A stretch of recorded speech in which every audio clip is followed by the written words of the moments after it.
So now we will have a panel, and I will invite Ravi and Mr. Sanan will share. Need the name tags.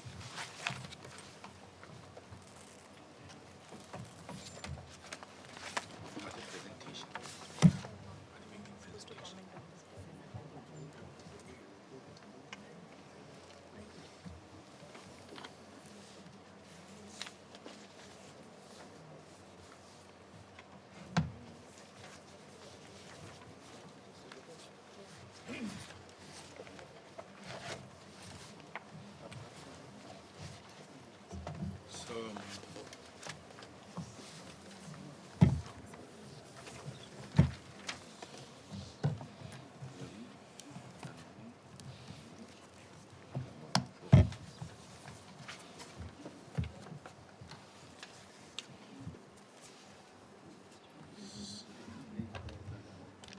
do you have any preference on how you'd like to go?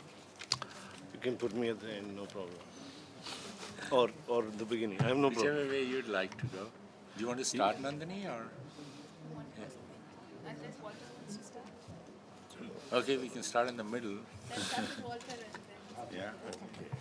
So I'm not going to introduce the panel because Partha has rightly set a precedent which says read the bios.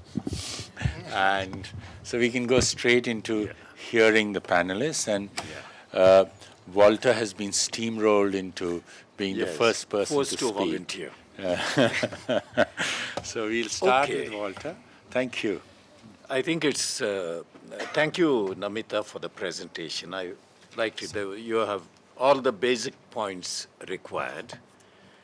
I think the first point I would like to begin with is what you said. I think that's the central point.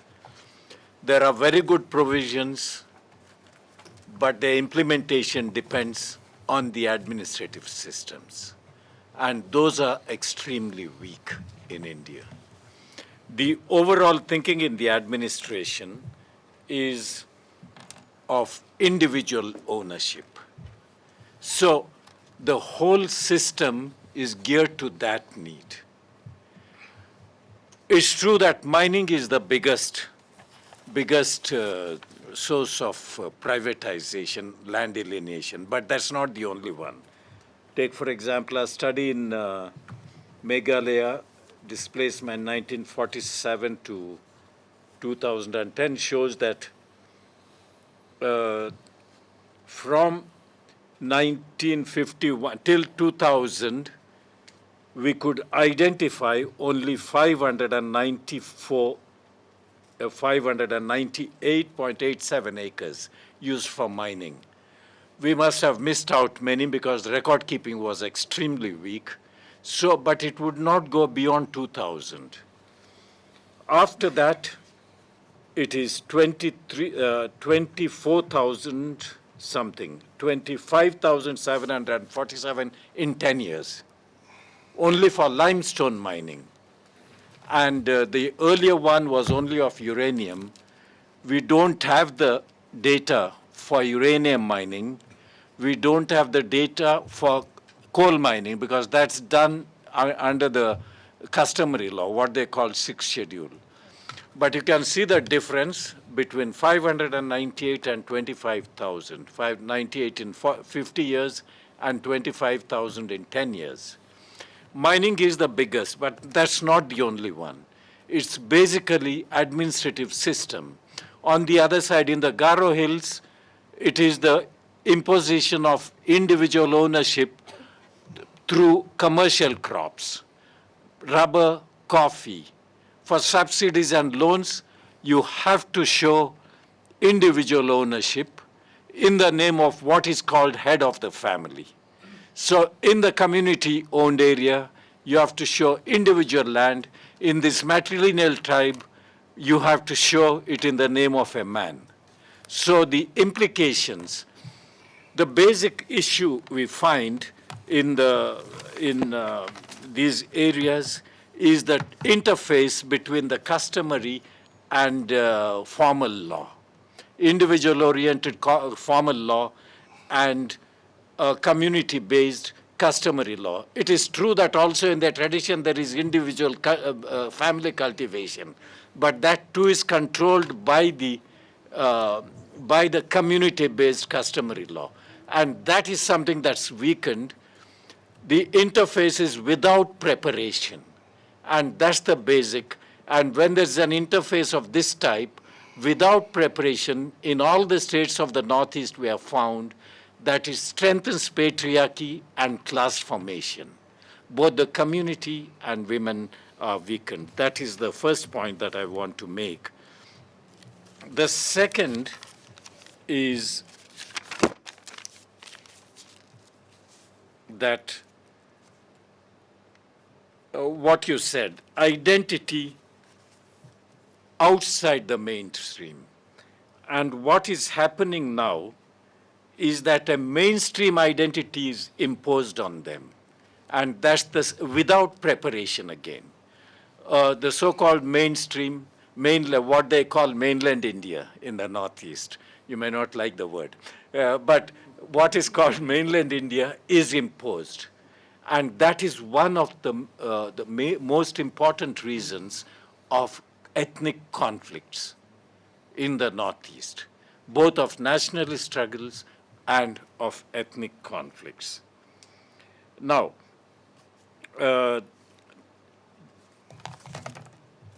then the third point I want to make is that community-based customary law has kept changing, but that is interpreted according to the formal law. And that is something that is undoing the system. And that is something that causes a great amount of landlessness. For example, we found that East Garo Hills, which you did not study, you were in the Kasi area.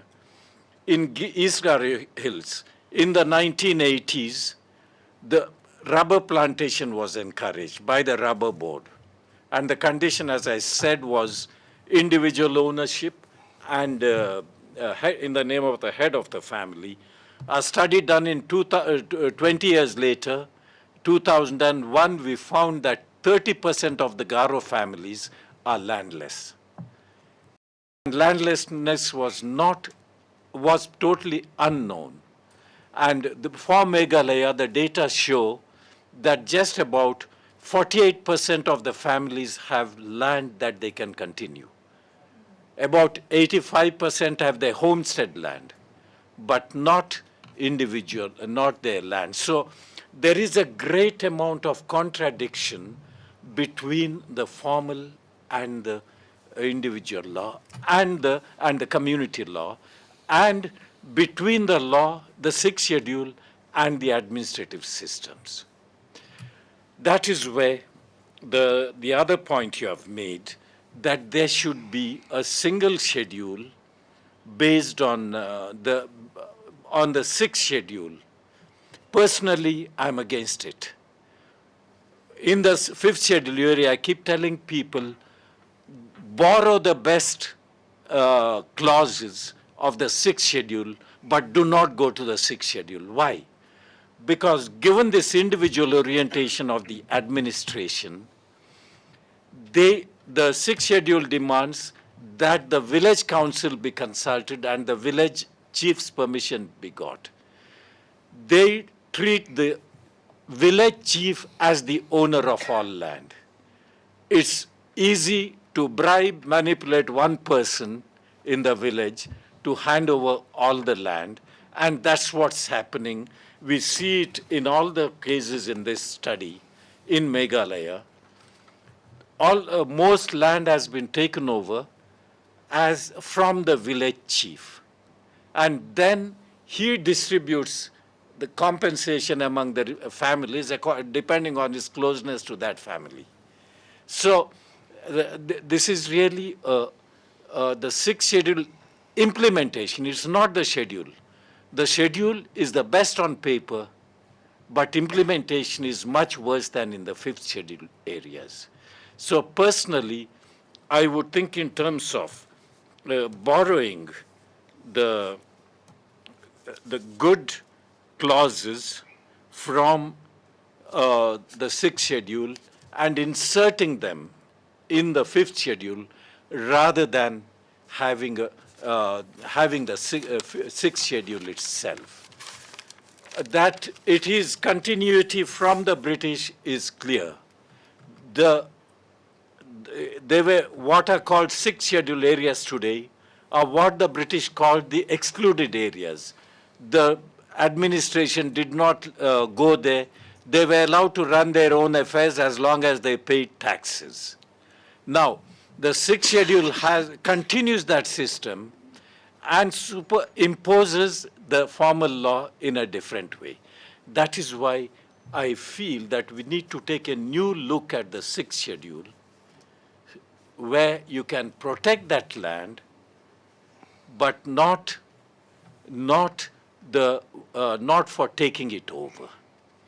I think I'll stop at that. Thank you. Yeah, so Amrish, would you like to? Yeah? Since we are taking the middle first, middle ground first.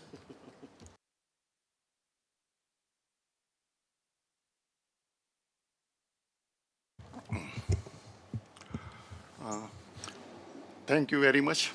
You have formulated the question very sharply, that despite all these protective measures and protective provisions of the Constitution, why are these people so vulnerable and left out? Answer, I feel, is that it's not very clear, although you have touched upon many things, forest laws, mining laws, and other things, but the answer is, the thing is not very clear. What I believe is that all our protective measures have been between tribals and non-tribals, individuals, as communities. So non-tribals cannot purchase land from the tribals. But there is no protection against state acquiring tribals' lands. No protection, simply no protection. And it is the state from which tribals need protection, and which is totally lacking in the whole our constitutional and protective provisions of the law. That is one part of thing. Another thing, we need to formulate this question also, that it's not only protective measures, also these scheduled areas are the areas which are richest in natural resources. Forest, maybe forest, mineral resources and land resources, and yet tribals are poor. And the main reason for this, I believe, is that it's state monopoly and control over the resources, natural resources of the scheduled areas, which is causing, which has kept the tribals at not only poor, but has converted them into illegal trespassers or encroachers. So they have been treated as criminals for simply cultivating the land to seek out an honest living. For the simple act, they have been treated as encroachers. So most in area where I am working, 70 to 80% of the land is forest land. So anybody who is cultivating forest land, he becomes encroacher. So he is illegal encroacher, so he has to be driven up.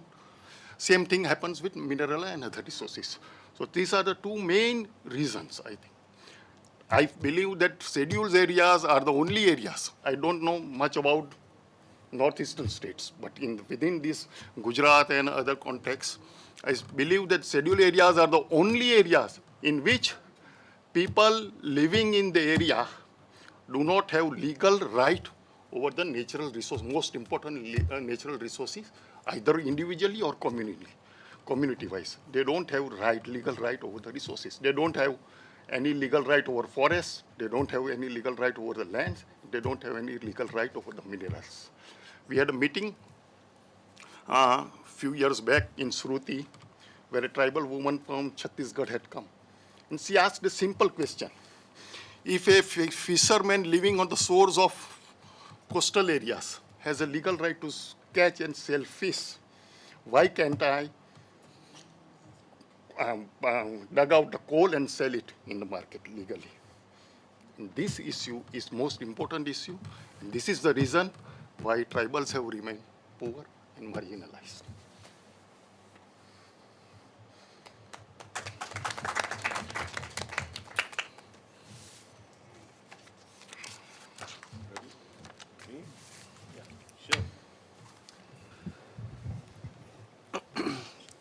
Well, this is the second time I'm listening. I'm going through your study because a couple of months back we had a conference where Namita presented and her team presented.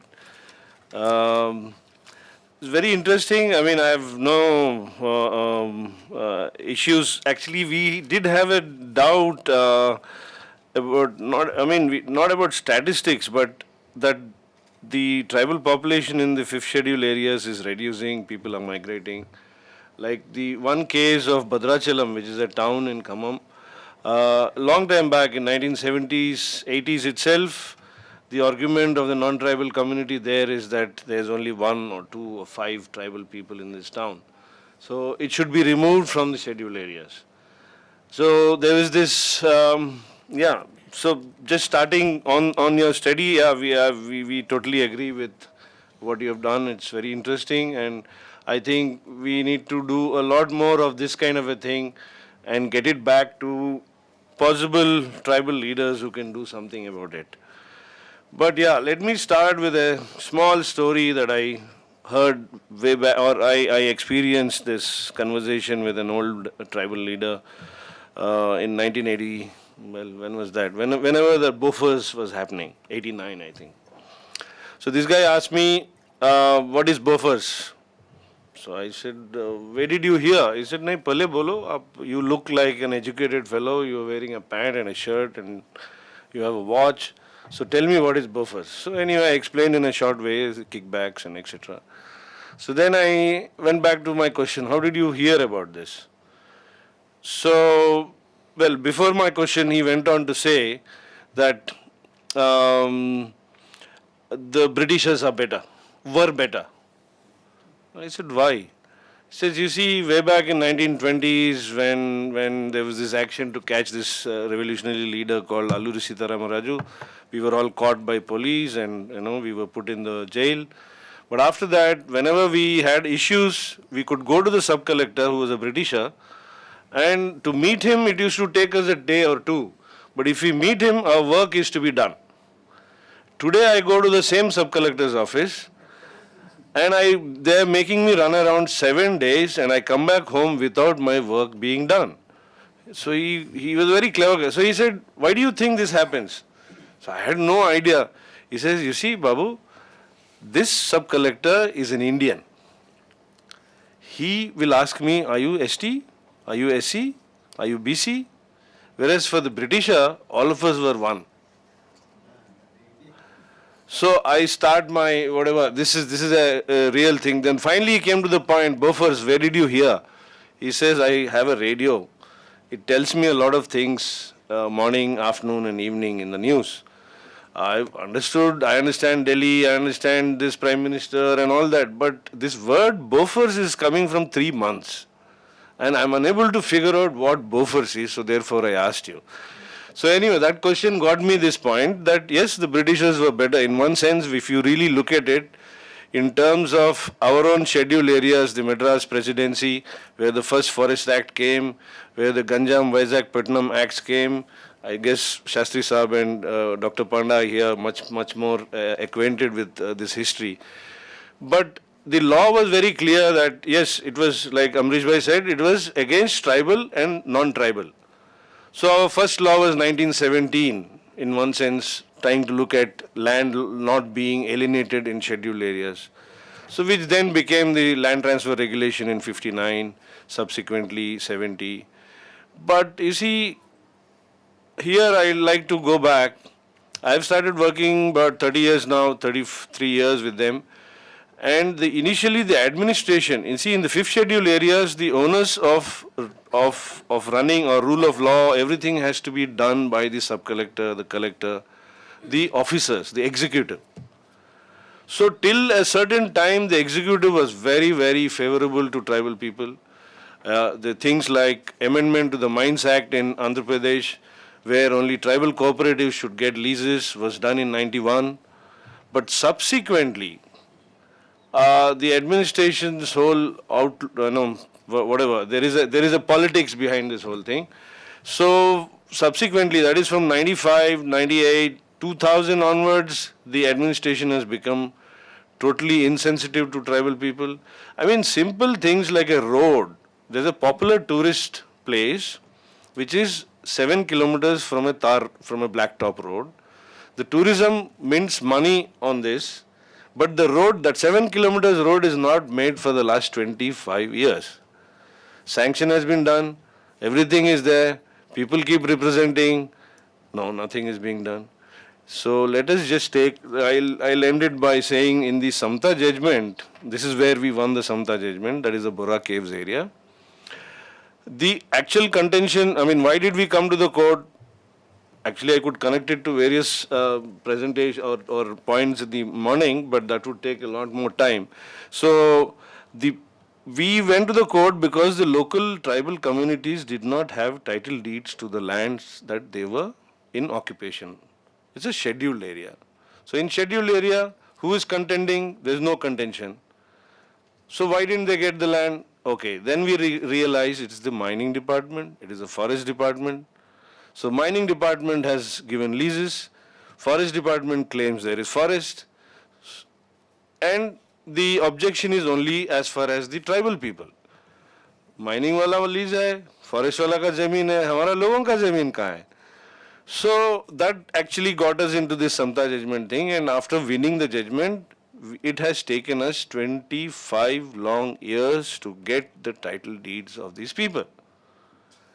And this is in a state where administration, like, I mean, if you go back, there was Mr. S.R. Shankaran, so many others who actually tuned the AP administration, the single line administration of ITDS, Integrated Tribal Development Agency, where the sub-collector or the project officer is a additional district magistrate. He has judicial powers, he has executive powers. But no, nothing has happened. It has taken 25 years, and the notification was given under the 1923 Madras and Survey Boundaries Act. So this is in 2015. Like the morning, the point was that the law, I mean, aapka tha, aap hi bol rahe the, there's nothing we have really done, we are only depending on what the Britishers have done. So it is true, the fact that 97 was Samta judgment, based on which we went to the administration, they didn't do anything, we went to the High Court, we put a contempt, then we get an answer saying there is a dispute between Orissa and Andhra in the Supreme Court. Okay, we went in there, we proved that this area belongs to Andhra, so that got cleared finally, and then it took the government another 7 years to come with the pattas. And thanks to a young officer who took the initiative, went to the Commissioner Land Revenue, got the permissions, and issued notices under this 1923 Act, and has given the pattas. So imagine, the point here is that even after a Supreme Court judgment, a High Court, and a contempt, and clear, there is nobody contending. The land, it is belongs to them. It's, see, if it's a tribal, non-tribal dispute, I will go to court, and something like that. But here is just the state. So I totally agree with Amrish Bhai that the main problem today or always has been the state. Because it is a state that does not want to concede, it's the state that does not want to end its impunity. I mean, one last discussion between, I think, Mr. Parekh, who was later on in some controversy now, but he was Secretary Industries in 97 AP, and Mr. Smarjit Ray and me, after the Samta judgment. Their point was, now you got this judgment, now you put us in a fix. I said, what is the fix, sir? The land belongs to tribal people, so you give them the lease. He said, but they don't have the investment. I said, aap lease dijiye na, investment will come. One question here, you think all the Ambanis and Jindals and whoever, all these cronies who are there, are putting their money? No, it is government. Government has given them land and then they get the money. So आदिवासी को भी आप lease दीजिए ना, देने से बताएंगे हम भी कि क्या हो सकता है, क्या नहीं हो सकता है. So we are still fighting it. We are still in control of those leases or those areas where we sent out the birlas. And I hope another 3-4 years our people will get some benefit. Thank you. Thank you, Ravi. Nandini, you can start. Well, First, thank you, Namita and Ankit, for that really useful study that you've started doing. It's extremely useful to have a sense of what percentage of the geographical area of the country is covered by scheduled areas. I just want to sort of push you further while you're doing that study to look at a couple of other things. One is, as you point out, and you pointed out in terms of problems of collecting data. But one of the things that you might want to look at is how the process of scheduling has been historically a political activity. So, for instance, how did these areas get to be scheduled in the first place? Who were the people who asked for them to be scheduled? That's one thing. Second, if you look at, for instance, in AP, there is a case, and because I was just sent this paper last night, I couldn't actually find that particular case, where the particular villages were shifted to another mandal, and the argument is over whether they lost their scheduled area status because they were shifted to another mandal, right? And there is, some paperwork that shows that that did not happen, etc. That's the bone of contention. In Jharkhand, it's been a deeply political problem because if you're a scheduled area, then PESA applies. If PESA applies, then the sarpanch has to be a tribal. And many of these scheduled areas were predominantly populated by non-Adivasi villages who were arguing that in the light of democracy and the question of representation, then the sarpanch should also be a non-tribal. So these are, the whole process of descheduling certain areas has been a very political question. And one of the things that might be interesting would be to map not just political constituencies, which would be a very useful thing, but also demographic changes and how they have accompanied the descheduling of particular areas. So that's number one. Second, I think the point that everybody has made about the central conundrum of this whole problem being that you're expecting justice from the very government, which is the problem, is something that, if you want to take it in terms of the legal framework, as you yourself said, the problem has been the contrary laws. So I don't think that the problem is that we have good laws and that they're not well implemented. I think that the laws that have been brought in for scheduled areas, for scheduled tribes, are add-ons, are two or three things. One is, I think there is a problem in the very legal framework.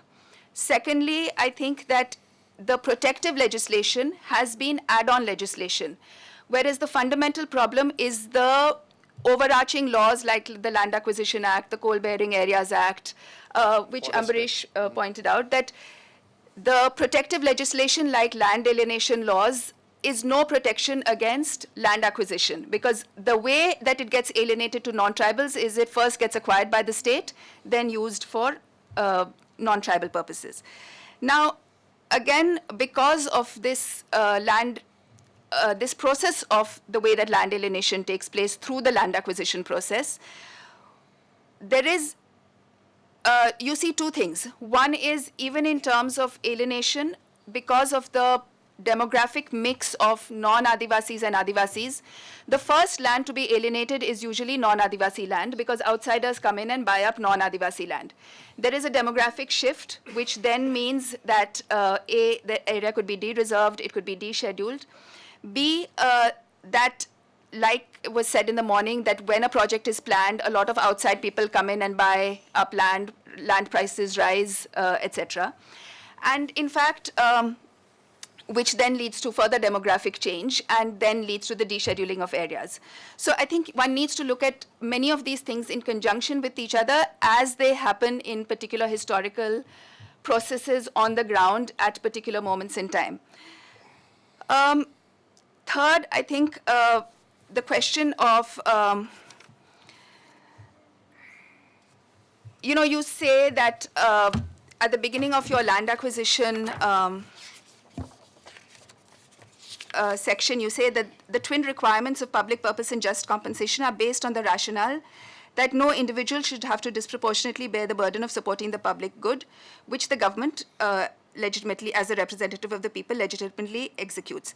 Now, the problem in scheduled areas is that displacement is justified as being in their public good, that it's in their interest. Repeatedly, Supreme Court judgments, the Narmada 2000 judgment saying it's in the interests of people to be displaced.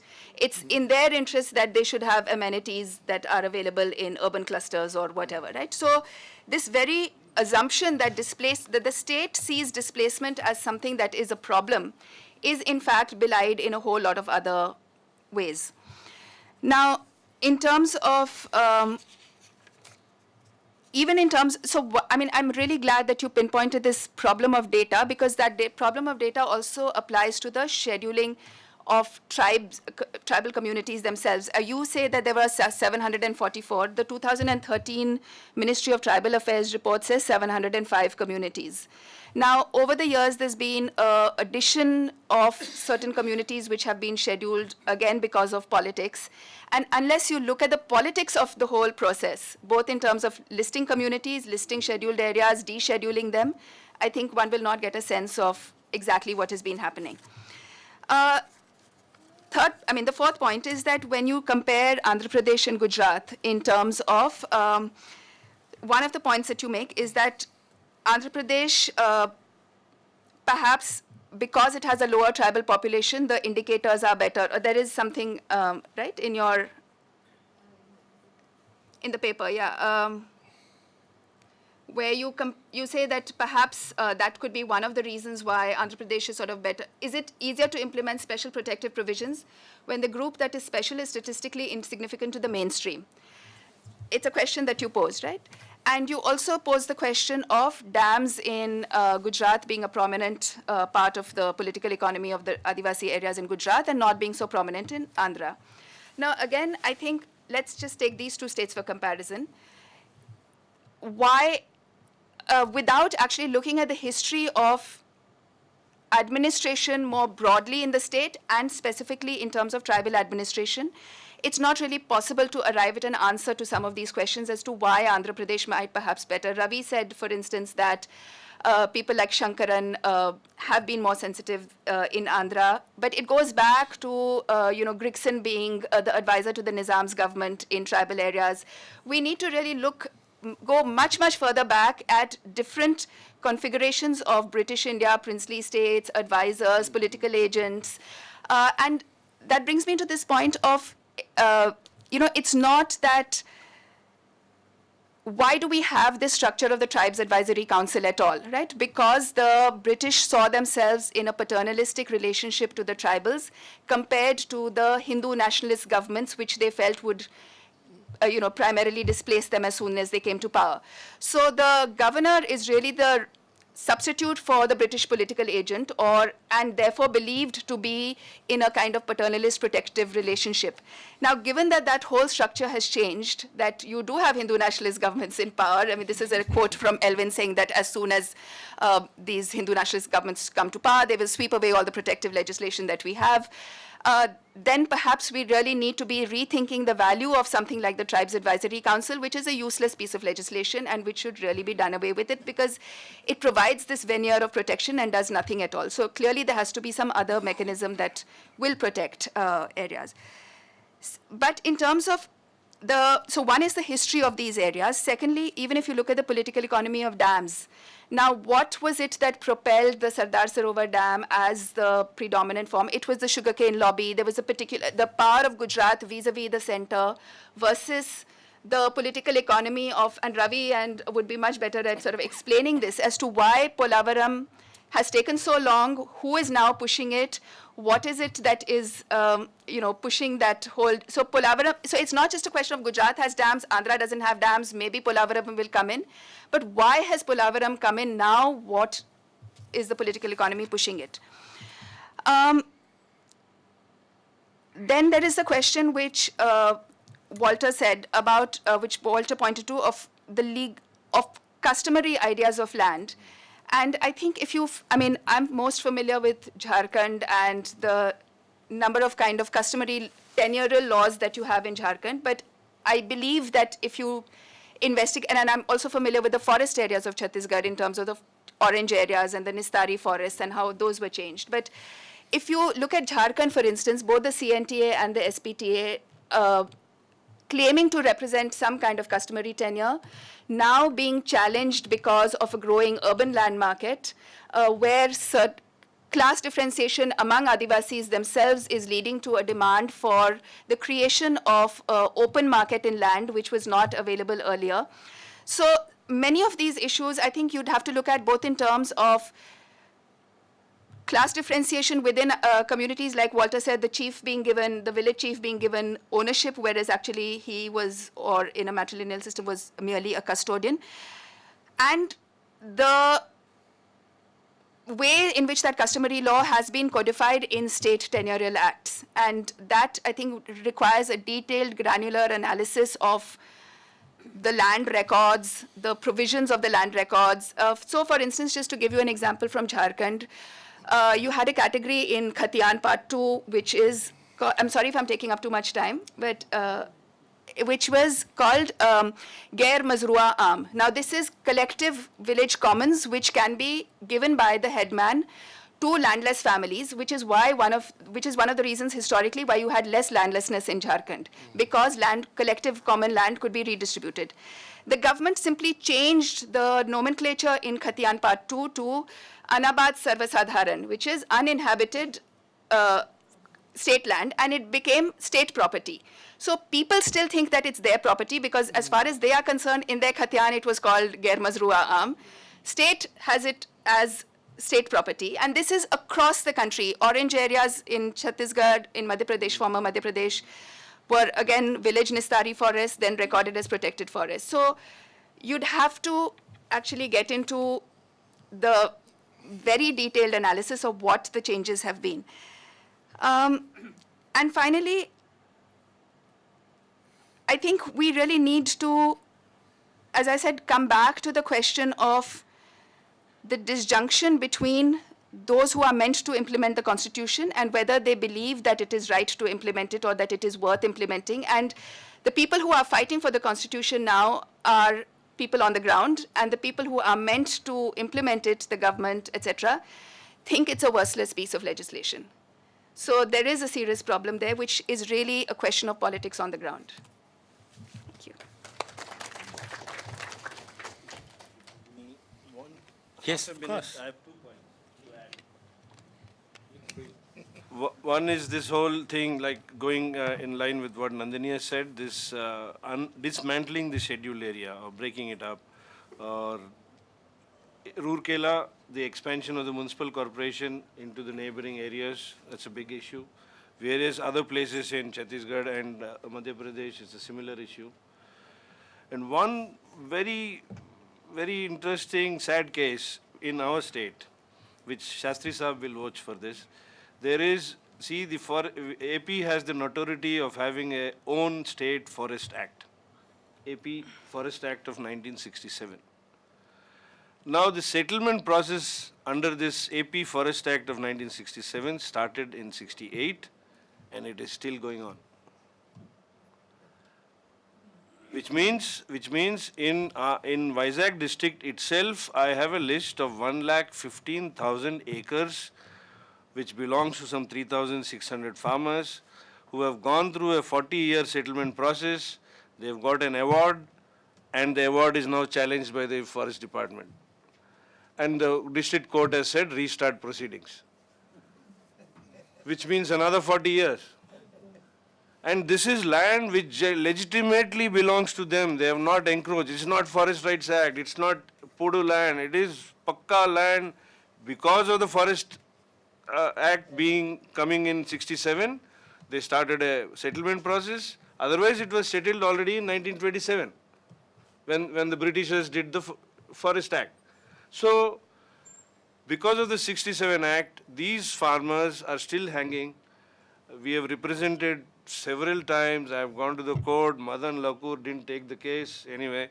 So court also did not do anything. So the people are still hanging, and these are all around the bauxite areas. So definitely, when it comes to tribal areas, there is politics involved. With every decision, even that road that didn't come also has some politics.